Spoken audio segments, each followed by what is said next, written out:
अकबर का जन्म 15 अक्टूबर 1542 को उमरकोट सिंध में हुआ था। उस समय उनके पिता हुमायूं कठिन परिस्थितियों का सामना कर रहे थे और मुगल साम्राज्य खतरे में था। अपने पिता की तरह अकबर को भी कई कठिनाइयों का सामना करना पड़ा। हुमायूं के शासनकाल के दौरान अकबर का बचपन मुश्किलों में बीता। हुमायूं को शेरशाह सूरी से संघर्ष में हार का सामना करना पड़ा और उन्हें देश छोड़कर भागना पड़ा। अकबर अपनी मां के साथ कई सालों तक यात्रा करते रहे और उन्होंने कठिनाइयों का सामना किया। 1542 में हुमायूं की वापसी के बाद अकबर ने अपना बचपन सिंध में चिताया। 1556 में हुमायूं की मृत्यु के बाद अकबर मात्र 13 साल की आयु में दिल्ली के सिंहासन पर बैठे। यह समय उनके लिए बेहद चुनौतीपूर्ण था क्योंकि मुगल साम्राज्य कमजोर स्थिति में था। अकबर ने बैरम खान को अपना संरक्षक नियुक्त किया, जिन्होंने उनके शासन की शुरुआत में महत्वपूर्ण भूमिका निभाई। बैरम खान के नेतृत्व में अकबर ने पानीपत की दूसरी लड़ाई में विजय प्राप्त की और हिंदुस्तान के बड़े हिस्से को मुगल साम्राज्य में शामिल किया। अकबर ने शासन में धार्मिक सहिष्णुता को बहुत महत्व दिया। उन्होंने सभी धर्मों का सम्मान किया और अपने दरबार में विभिन्न धर्मों के विद्वानों को स्थान दिया।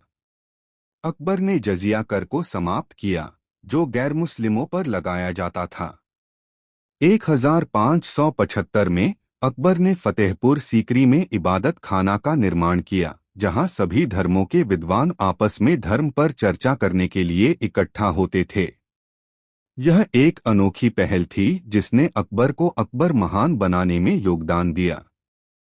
अकबर ने बाद में दीन-ए-इलाही की स्थापना की, जो एक नया धर्म हुआ जिसमें सभी धर्मों के अच्छे गुण शामिल थे। इसका उद्देश्य लोगों को आपसी एकता में बांधना था। अकबर ने राजपूतों के साथ मैत्रीपूर्ण संबंध बनाने का प्रयास किया। उन्होंने राजा भारमल की बेटी जोधाबाई से विवाह किया और राजपूत राजाओं को अपने दरबार में महत्वपूर्ण पद दिए। अकबर ने राजपूत राजा मानसिंह को सेना में उच्च पद पर नियुक्त किया और उनके साहस की सराहना की।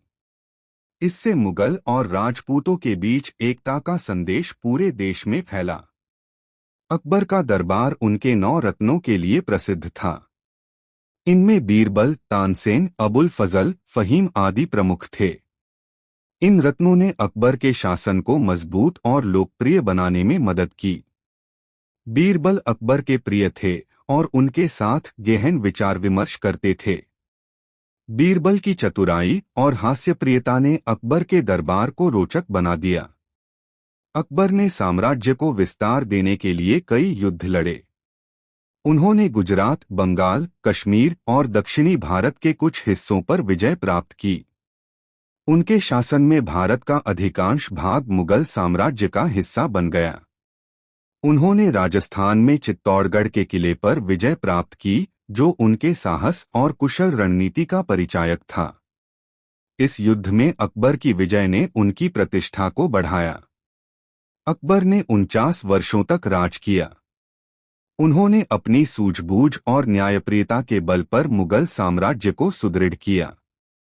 उनका जीवन एक मिसाल बना और उन्हें इतिहास में अकबर महान के नाम से याद किया गया।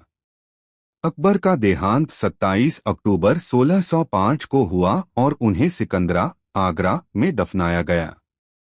आज भी उनके मकबरे पर लोग श्रद्धांजलि अर्पित करते हैं।